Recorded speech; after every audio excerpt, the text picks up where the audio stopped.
বিসমিল্লাহির রহমানির রহিম। আসসালামু আলাইকুম ওয়া রাহমাতুল্লাহি ওয়া বারাকাতুহু। প্রিয় পর্দার আড়ালের মা ও বোনেরা, আশা করি আল্লাহর অশেষ মেহেরবানি ও দয়ার আপনারা প্রত্যেকেই ভালো আছেন। আজকের ভিডিওতে একটি গুরুত্বপূর্ণ বিষয় নিয়ে কথা বলবো ইনশাআল্লাহ। তাই সকল প্রিয় ভাই বোনদের নিকট অনুরোধ, ভিডিওটি শেষ পর্যন্ত দেখবেন। আশা করি এই ভিডিওটি যুবক যুবতী ভাই ও বোনদের জন্য খুবই উপকারী আসবে। কারণ বর্তমান সময়ে যুবক যুবতী ভাই ও বোনেরা সহবাস করার সঠিক ও সুন্নতি নিয়ম সম্পর্কে জানে না, যেগুলো না জানার কারণে মানুষ অহরত পাপ কাজ করে চলছে। এর সঠিক পদ্ধতি ব্যবহার না জানার কারণে শিকার হচ্ছে অনেক রোগ ব্যাধি। সুতরাং আজকের এই ভিডিওটিতে স্ত্রী সহবাসের সঠিক ও সুন্নতি নিয়ম সম্পর্কে আলোচনা করব। সহবাসের সঠিক নিয়ম হলো, স্ত্রী নিচে থাকবে আর স্বামী থাকবে উপরিভাগে। এই উপরিভাগ থেকে সহবাস করবে। মহান আল্লাহ তাআলা পবিত্র কোরআনে সূরা আরাফের 189 আয়াতে বলেছেন, অতঃপর যখন পুরুষ থাকে ছেয়ে ফেলেছে, তখন সে এক লঘু গর্ভ ধারণ করেছে এবং সেটা নিয়ে সে চলাফেরা করেছে। বর্তমান সময়ে ডাক্তারগণ এই কথা বলে থাকেন যে স্ত্রী নিচে থাকবে আর স্বামী উপরে থাকবে, সহবাস করবে, তাতে সঠিকভাবে গর্ভধারণ হবে। স্ত্রী যদি স্বামীর উপরিভাগে থাকে বা উপর থেকে সহবাস করে, এমন অবস্থায় যদি স্বামীর বীর্যপাত হয়ে যায়, তাহলে চিকিৎসা বিজ্ঞানীদের মতে তখন সম্পূর্ণ বীর্য বের হতে পারে না, ভিতরে অনেকটা থেকে যায় অথবা বীর্য মূত্রথলিতে চলে যায়, যার ফলে অনেক জটিল সমস্যার সৃষ্টি হয় এবং সেখানে পাথর হওয়ার মতো ঘটনাও ঘটে। এছাড়া আরও নানান রোগ হওয়ার আশঙ্কা থাকে।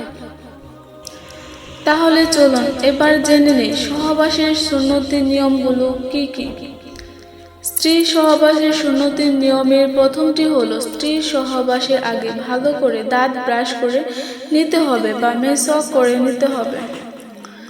2 নম্বর হলো, সহবাসের আগে স্বামীকেও ভালোভাবে দাঁত ব্রাশ এবং মেসওয়াক করে নিতে হবে।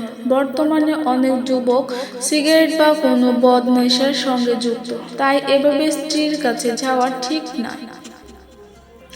তো 3 নম্বর হলো, স্বামী স্ত্রী সহবাসের পূর্বে ভালো করে ওযু করে নিতে হবে। তো 4 নম্বর হলো, বিসমিল্লাহ বলে অর্থাৎ সহবাসের দোয়া পড়ে শুরু করতে হবে, আর এটা মুস্তাহাব। সহবাসের দোয়াটি হলো, তো বাংলায় উচ্চারণ আমি বলে দিচ্ছি। বিসমিল্লাহি আল্লাহুম্মা জানিবাশ শাইতান ও জানিবিস শাইতানা মা রাযাকতানা। এর অর্থ হচ্ছে, হে আল্লাহ, তোমার নামে শুরু করছি, তুমি আমাদের নিকট হতে শয়তানকে দূরে রাখো। আমাদের এই মিলনের ফলে যে সন্তান দান করবে তাও হতে পারে শয়তানকে দূরে রাখো। তো 5 নম্বর হলো, স্বামী স্ত্রী একে অপরের সুগন্ধি জাতীয় জিনিস বা আতর লাগিয়ে নেবে।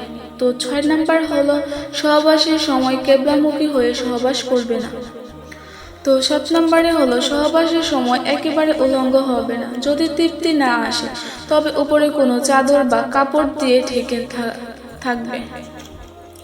তো 8 নম্বর হলো, বীর্যপাত হয়ে গেলে সাথে সাথে স্ত্রীর উপর থেকে নেমে পড়বে না, বরং কিছুটা সময় তার উপরে শুয়ে থাকবে। আবার পুরো শরীরের বড় স্ত্রীর উপরে দেবে না, যাতে করে সঙ্গিনীর কষ্ট হয়, এটা খেয়াল রাখতে হবে। সুন্নত। তো 9 নম্বরে হলো, কোনোভাবে স্ত্রীর বায়ুপথে অর্থাৎ মলত্যাগের রাস্তায় সঙ্গম করবে না, কারণ এটা মহাপাপ, যা কোরআন ও হাদিসে কঠিনভাবে নিষেধ করা হয়েছে। চিকিৎসা বিজ্ঞানের ভাষায় এর ফলে উভয়ের কঠিন রোগ হবার সম্ভাবনা থাকে। বারবার বায়ুপথে সঙ্গমের ফলে তা ঢেলে হয়ে যাওয়ার কারণে টয়লেটে যাওয়ার আগে কাপড় নষ্ট হয়ে যেতে পারে। তো 10 নম্বরে হলো, কোনো অবস্থাতে নেশা বা জাতীয় খাদ্য বা পানীয় পান করে সহবাস করা যাবে না, কারণ এর ফলে বীর্যের গঠন ঠিক থাকে না, ফলে সহবাসে স্বামী স্ত্রী কেউ পূর্ণ তৃপ্তি পাবে না। তো প্রিয় পর্দার আড়ালের মা ও বোনেরা, এ ছিল আজকের গুরুত্বপূর্ণ আলোচনা।